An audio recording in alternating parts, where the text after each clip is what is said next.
ने 500 और 1000 रुपए के नोट बंद किए थे। पिछले 4 दिन से देश के लोग सारा काम धंधा छोड़ के लंबी लंबी लाइनों में लगे हुए हैं। पूरा देश कोई काम नहीं कर रहा, केवल बैंक से अपने नोट निकलवाने में लगा हुआ है। इस दौरान कई लोगों की मौत हो गई, कई लोगों ने आत्महत्या कर ली, कई लोगों को हार्ट अटैक हो गए, कई लोगों को अस्पतालों में इलाज नहीं मिला, जिसकी वजह से उनकी मौत हो गई। प्रधानमंत्री जी तो ऐलान करके जापान चले गए। पूरा देश इंतज़ार कर रहा था कि अब जापान से आएंगे और कुछ समाधान करेंगे। कल मैं भी दिल्ली के अलग अलग इलाकों में घूम के आया था। चारों तरफ अफरा तफरी का माहौल है। सारी मार्केट बंद पड़ी हैं, दुकान खोलने का कोई औचित्य नहीं बन रहा। मार्केट में लोग नहीं आ रहे, पैसे नहीं है उनके पास। दुकान वाले आगे सामान नहीं खरीद पा रहे, पैसे नहीं है उनके पास। तो लोग सोच रहे थे कि अब जापान से आएंगे प्रधानमंत्री जी और कुछ ना कुछ तो करेंगे ताकि लोगों के हाथ में थोड़े से पैसे आ जाए और उनकी ज़िंदगी चल सके। लेकिन अभी जो प्रधानमंत्री जी ने गोवा में भाषण दिया और उन्होंने कहा अभी 50 दिन और लगेंगे, मुझे 50 दिन दे दो। तो एक तरह से देश के अंदर लोगों के अंदर जो ये था कि अब आएंगे और कुछ करेंगे, वो नर्वसनेस और ज़्यादा बढ़ गई है कि क्या अगले 50 दिन लोगों को इसी तरह से रोज लाइनों में खड़े होके गुजारने पड़ेंगे? क्या अगले 50 दिन इसी तरह से बिना रोटी के गुजारने पड़ेंगे, बिना दूध के गुजारने पड़ेंगे? क्या इसी तरह से ट्रांसपोर्ट के लोग कह रहे हैं कि परसों के बाद देश में ट्रांसपोर्ट नहीं चल पाएगा? ट्रांसपोर्टर्स, उनका कहना है उनके पास ड्राइवर्स को पैसे देने के लिए पैसे नहीं है, ड्राइवर्स के पास नाके पे पैसे देने को पैसे नहीं है, गाड़ी खराब हो जाए उसको ठीक कराने के पैसे नहीं है, डीजल भरवाने के पैसे नहीं है। सारे देश में अगर ट्रांसपोर्ट बंद हो गया तो सब्जी कैसे आएगी, दूध कैसे आएगा, फल कैसे आएंगे, खाने पीने का सामान कैसे आएगा? जिस दिन उन्होंने ऐलान किया था उस दिन तो बोले 2 दिन के अंदर सारे बैंकों में पैसा पहुंच जाएगा, 2 दिन में सब ठीक हो जाएगा, एटीएम चालू हो जाएंगे, बैंक ठीक हो जाएंगे। अगले दिन उन्होंने कहा नहीं 10 दिन लगेंगे।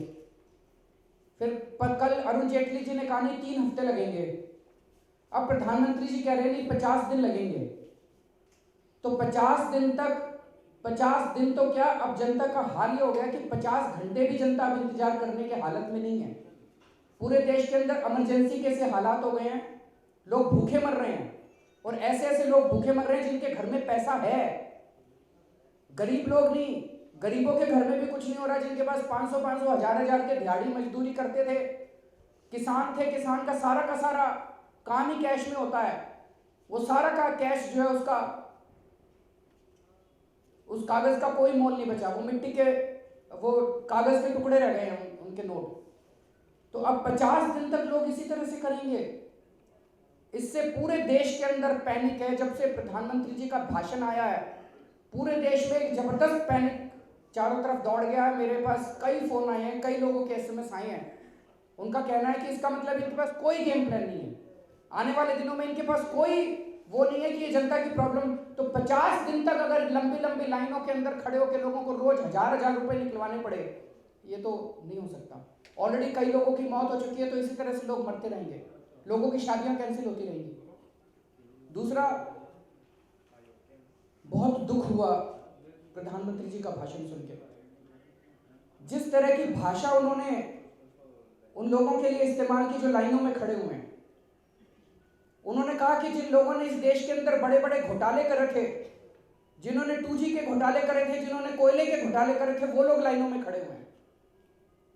प्रधानमंत्री जी थोड़ा सा जाके लाइनों में खड़े होकर देखिए और पता करिए कि लाइनों में खड़े कौन लोग हैं। जिन लोगों ने आत्महत्या कर ली वो 2G के कनीमोई और राजा थे। जो लोग लाइनों में, किसान, छोटे छोटे लोग, गृहणियां खड़ी हुई हैं, वो उनको सुरेश कलमाड़ी नजर आते हैं।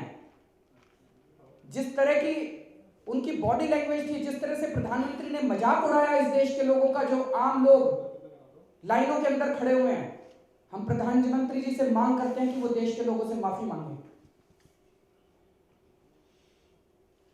उन्होंने आज बार बार कहा कि 125 करोड़ लोग तो ईमानदार हैं।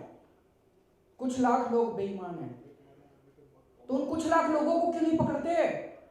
125 करोड़ लोगों को क्यों दुखी कर रखा है इन्होंने? सारे 125 करोड़ लोग तो लाइनों में लगे हुए हैं और उन कुछ लाख लोगों से दोस्ती करके बैठे हैं। बोले मैंने तो शुरू में ही कह दिया था कि मैं सख्त कानून एक्शन लूंगा उन लोगों के खिलाफ जिन्होंने काला धन रखा हुआ है।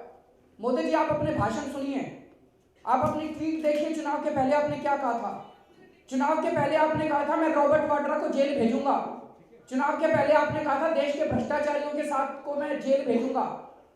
उनके साथ अब आपने दोस्ती कर ली सबके साथ। चुनाव के पहले कहा था आपने कि मैं स्विस बैंक, बच्चा बच्चा देश का जानता है कि काला धन कहां है। चुनाव के पहले आपने कहा था कि बच्चा बच्चा जानता है स्विस बैंकों में काला धन है। क्या हुआ उसका?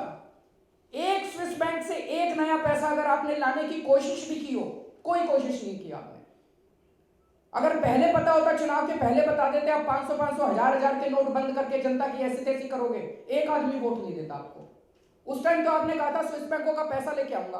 अब जिन लोगों के पैसे हैं स्विस बैंकों में, उनसे आपने दोस्ती कर रखी है। सब लोग जानते हैं कि किन लोगों के पैसे हैं। मैं बार बार कह रहा हूं, 648 लोगों की लिस्ट आई थी 2011 में। फाइनेंस मिनिस्ट्री में पड़ी है वो लिस्ट, सीबीडीटी में पड़ी है वो लिस्ट। 648 लोगों की लिस्ट में इस देश के सारे बड़े बड़े लोगों के नाम हैं जिनके स्विस बैंकों में खाते हैं। कांग्रेस ने सेटिंग कर रखी थी उन लोगों के साथ, कांग्रेस ने कोई एक्शन नहीं लिया उनके खिलाफ, और अब मोदी जी भी कोई एक्शन नहीं ले रहे हैं 648 लोगों के खिलाफ। पैसा उन 648 लोगों के पास है, पैसा उन लोगों के पास है जिनके स्विस बैंकों में खाते हैं। उनके खिलाफ एक्शन क्यों नहीं लेते? उनके अकाउंट नंबर लिखे हुए हैं। कुछ अकाउंट नंबर मैंने 3 साल पहले प्रेस कॉन्फ्रेंस करके इस देश के बड़े बड़े लोगों के स्विस बैंक के अकाउंट के नंबर मैंने जनता को बताए थे।